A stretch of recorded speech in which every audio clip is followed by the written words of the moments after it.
رمضان کے مہینے میں ایک بہت ہی خاص اور زبردست وعدہ چھپا ہوا ہے، ایک ایسا وعدہ جو ہم سب کے لیے امید اور رحمت کا ایک پیغام ہے۔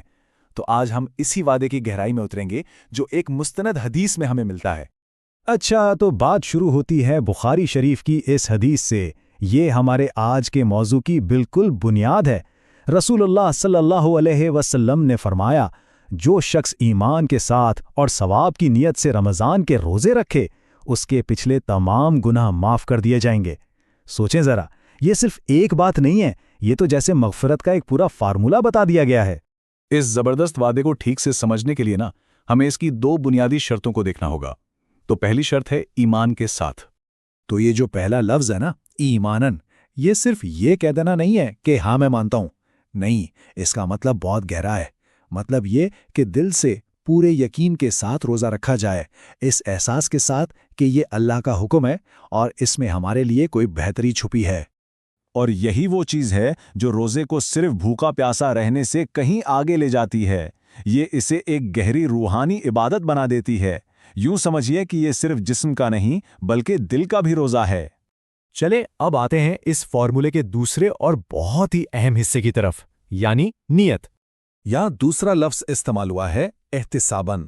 اس کا مطلب ہے کہ روزہ خالص نیت کے ساتھ رکھا جائے، یعنی یہ کام صرف اور صرف اللہ سے اجر پانے کی امید میں ہو، کسی کو دکھانے کے لیے یا دنیا کی تعریف کے لیے بالکل نہ ہو۔ یہ نیت کا خالص ہونا ہے۔ یہ بات بالکل صاف ہو جاتی ہے کہ روزے کے پیچھے جو نیت ہے نا، اصل میں وہی اسے اس عظیم انعام کا حقدار بناتی ہے، یعنی ایک ایسا کام جو صرف اللہ کی خوشی کے لیے کیا گیا ہو۔ تو جب یہ دونوں شرطیں پوری ہو جائیں، یعنی گہرا ایمان اور خالص نیت، تو پھر جو نتیجہ ملتا ہے وہ واقعی غیر معمولی ہے۔ اور نتیجہ؟ ذرا ان الفاظ پر غور کریں، پچھلے تمام گناہ معاف۔ تمام، یہ نہیں کہا کہ کچھ گناہ یا بڑے بڑے گناہ، نہیں، تمام، مطلب ایک کمپلیٹ کلین سلیٹ، جیسے ماضی کی ساری غلطیاں دھو دی گئی ہوں۔ یہ ہے اس وعدے کی وسعت اور خوبصورتی۔ تو اب جب ہم نے اس فارمولے کے سارے حصوں کو الگ الگ سمجھ لیا ہے، چلیں ان سب کو جوڑ کر دیکھتے ہیں کہ یہ رمضان ہمارے لیے کتنا بڑا، کتنا سنہرا موقع ہے۔ تو یہ ہے مغفرت کا وہ خدائی فارمولہ۔ پہلا قدم رمضان کے روزے رکھنا، دوسرا قدم اسے گہرے ایمان کے ساتھ رکھنا، اور تیسرا قدم ثواب کی امید صرف اور صرف اللہ سے رکھنا۔ جب یہ تینوں چیزیں مل جاتی ہیں تو نتیجہ سیدھا سیدھا بخشش ہے۔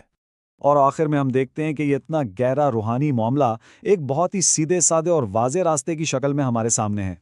یہ سب سے بڑے انعام کے لیے ایک سادہ سا فارمولہ ہے جو رمضان میں ہم سب کے لیے موجود ہے۔ تو آخر میں ایک سوال رہ جاتا ہے کہ اس زبردست وعدے کو حاصل کرنے کے لیے تیاری کیسے کی جائے؟ یہ ایک ایسا سوال ہے جو ہم سب کو اس رمضان میں اپنے آپ سے پوچھنا چاہیے، اپنی نیتوں کو ٹٹولنا چاہیے۔